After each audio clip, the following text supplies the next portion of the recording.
enquanto o Palmeiras ultrapassou 600 milhões de reais de receita apenas com vendas de atletas em 2025. O vídeo de hoje do canal do Nicola trata sobre esses dois temas e te atualiza também sobre a de verdade na possibilidade de Otávio, jogador que é da seleção portuguesa, pintar como reforço do Palmeiras.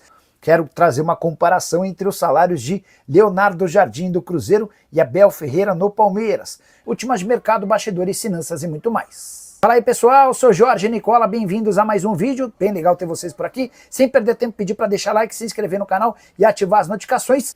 Quero te contar agora uma comparação entre Leonardo Jardim e Abel Ferreira.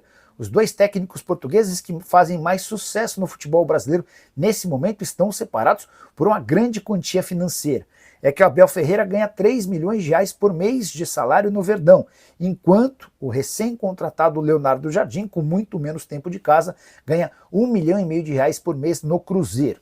Importante registrar que quando o Abel é contratado pelo Palmeiras, ele tinha um currículo bem pequeno, com passagens por Sporting, categorias de base, Braga e PAOK, enquanto o Leonardo Jardim, com um currículo bem melhor e maior, passagens por clubes grandes do futebol europeu e ganhando muito dinheiro no Oriente Médio em seus últimos trabalhos. Leonardo Jardim aceitou a condição de 1,5 milhão de reais por mês, apenas para ele.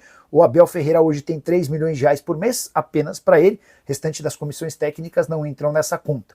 E o Abel, inclusive, já tem proposta para renovar seu contrato com o Palmeiras com um reajuste de 25%, que faria com que ele saltasse para 3 milhões e 700 mil reais mês. Já sobre Leonardo Jardim, 26 jogos, 13 vitórias, 7 empates e 6 derrotas, liderança absoluta do Campeonato Brasileiro e muito moral interno. Pedro Júnior, que é o homem forte do futebol, e o Pedro Lourenço, dono da SAF cruzeirense, estão completamente felizes com o trabalho, a ponto de darem ao treinador total autonomia para atuar até como uma espécie de manager. A saideira sobre o Cruzeiro, Raposa precisaria pagar 1 milhão de reais de multa ao Corinthians para a escalação do Fagner no jogo contra o Corinthians nessa quarta-feira. Informação que eu tenho é de que o William será titular e o Fagner não será utilizado. Quero te atualizar agora sobre o que há de verdade na possibilidade de Otávio, meio atacante da seleção portuguesa, embora tenha nascido no Brasil, virar reforço do Palmeiras. Essa especulação surgiu em Portugal. O jornal O Jogo afirma que o Palmeiras e mais 2 clubes sauditas têm a intenção de contratar. Primeira informação importante é: o Otávio está fora dos planos do Al Nassr. Ele foi comunicado sobre isso na última sexta-feira. Otávio e Laporte foram avisados de que precisam procurar outro clube, mas a ideia do Al Nassr e da Federação Saudita é de que eles continuem jogando por lá, seja por empréstimo ou em definitivo, tudo para que o campeonato saudita possa continuar sendo bastante fomentado. O Otávio tem bons números nas 2 temporadas com a camisa do Al Nassr. Ele só vai deixar o clube porque Jorge Jesus, Cristiano Ronaldo e companhia estão mobilizando um grande investimento para que o Al Nassr seja o grande papatítulos da competição na temporada atual. Em relação a Palmeiras, Flamengo ou qualquer time brasileiro que envolva o Otávio, nenhuma sondagem e 0 chance de contratação. O Otávio tem mais 1 ano de futebol saudita e por lá ganha 20 milhões de euros por temporada. A gente está falando de 130 milhões de reais. Dividindo por 12, isso equivale a dizer que o Otávio ganha 10 milhões e 800 mil reais por mês. A tendência hoje é de que ele se mude para outro clube saudita e são 2 os maiores interessados, o Al Ahly e o Al Qadisiyah. Só para arrematar, o Palmeiras está no mercado em busca de um volante e mais 2 nomes surgiram, ambos ligados ao futebol mexicano. O primeiro deles, Marcel Ruiz, do Toluca. O time mexicano pede algo na casa dos 12 milhões de euros, mas a preferência dele é por atuar na Europa.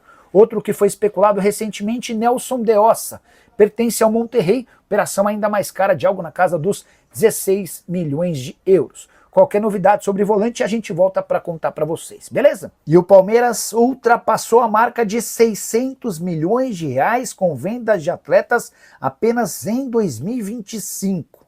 Só para você entender a grandeza desse número, é importante contar que o Palmeiras, da temporada 2020, somando todas as fontes de arrecadação, não foi capaz de faturar tanto dinheiro.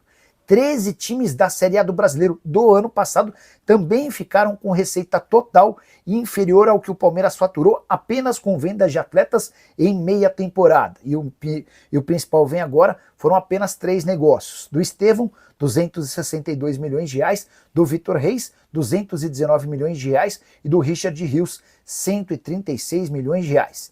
e eu me refiro apenas aos valores fixos destinados ao Palmeiras. O Vitor Reis foi a primeira grande venda, 219 milhões, junto ao Manchester City. O Verdão era dono de 100% dos direitos econômicos. Já o Estevão foi vendido para o Chelsea por 262 milhões de reais fixos, tem mais 96 milhões de reais em bônus. Richard Rios foi negociado com o Benfica por 194 milhões, com o Palmeiras ficando com 136 milhões de reais. Os 13 clubes da Série A do ano passado que faturaram menos do que o Palmeiras em relação a esses 617 milhões. Atlético Paranaense, Internacional, Grêmio, Vasco, Santos, Red Bull Bragantino, Cruzeiro, Bahia, Fortaleza, Cuiabá, Vitória, Ceará e Atlético Goianiense. Só para completar, Palmeiras havia projetado para 2025 uma arrecadação com vendas de atletas de 301 milhões. Esse número já foi mais do que dobrado. Recorde de vendas da história do Palmeiras. Esse recorde pertenceu ao ano passado com 440 milhões de reais de venda. Só para arrematar, dá para cravar que essa temporada será histórica para o Verdão em relação a faturamento, somando todas as fontes de receita e ultrapassando até com alguma facilidade o 1 bilhão e 200 milhões da temporada passada. Quero começar falando a respeito da principal bomba da terça-feira. Rony entrou com um processo na justiça contra o Atlético, Rony, ex-jogador do Palmeiras, entrou com uma ação na justiça. Essa informação eu apurei com exclusividade com o Igor Tebe Assunção. O Iguinho é o setorista do Galo lá na Rádio 98 FM. E ele me procurou para dizer: Nicola, tem uma informação de que o Rony se despediu dos companheiros de Atlético nessa terça-feira. Você consegue me ajudar nessa apuração? E eu tenho uma relação próxima com pessoas do Rony, fui confirmar a notícia. O Rony de fato entrou com uma ação na justiça reclamando da falta do pagamento de INSS, de fundo de garantia. Há pelo menos 2 meses de atraso. E o staff do Rony tem convicção de que isso é suficiente para a rescisão do contrato. Rony também reclama de uma série de pendências e promessas não cumpridas feitas pelo Atlético. Detalhe importante, além dessa ação na justiça do Rony, já há mais 2 jogadores que notificaram extrajudicialmente o Atlético, Júnior Santos e Gustavo Scarpa. E aí eu vou voltar uma semana no tempo para contar para vocês que na semana passada eu informei sobre 2 reuniões entre jogadores e dirigentes do Atlético. E os jogadores muito irritados com a falta de pagamento, e eu cheguei a noticiar que 2 atletas haviam entrado com notificações extrajudiciais contra o Galo. Teve um torcedor do Galo, de forma respeitosa, que me procurou e falou: Nicola, gosto muito do seu trabalho, mas a partir de hoje vou deixar de te seguir.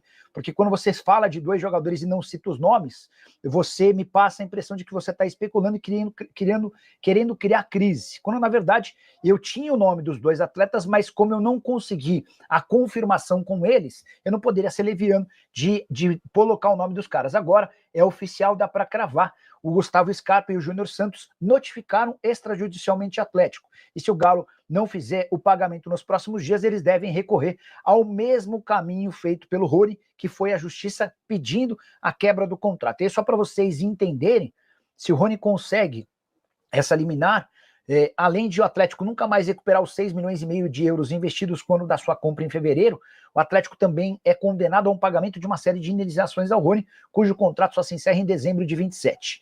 Vou explicar em mais detalhes essa história, estou conversando com mais gente e quero confirmar também uma informação que um amigo Samir Carvalho trouxe agora há pouco, de que o Corinthians tem interesse na contratação do Rony, tá? Ele já estourou o limite de jogos. Estou mandando mensagem para um especialista em direito esportivo para saber se em casos como esse, em que o atleta consegue na justiça a quebra do seu contrato, se ele pode ser inscrito por outro clube, mesmo já tendo estourado o limite de jogos. Essa informação é super importante e durante o programa do Nicola, prometo deixar você informado também sobre o tema. Beleza? Combinado? Então é isso, pessoal. Ficamos com um giro de notícias do Palmeiras. Notícias boas do Verdão. Notícias aí atualizadíssimas. Notícias maravilhosas. Se você gostou do vídeo, não deixe de deixar o like, se inscrever no canal e ativar o sininho de notificação para ficar por dentro de tudo. Compartilha com todo mundo. Compartilha com todo mundo para eles ficarem ligados e cientes das notícias do Verdão, tá? Obrigada por assistir até aqui. Até a próxima. Tchau, tchau.